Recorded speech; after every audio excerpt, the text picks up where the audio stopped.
Dzień dobry, tu Pali jedzonko. Zostały ci kotlety z obiadu z wczoraj?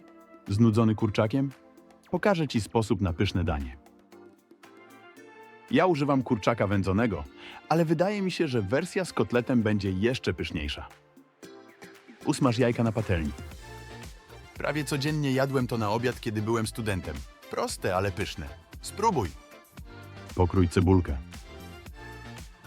Smaż cebulkę, aż się zeszkli, a następnie dodaj 2 łyżki sosu sojowego i pół łyżki cukru.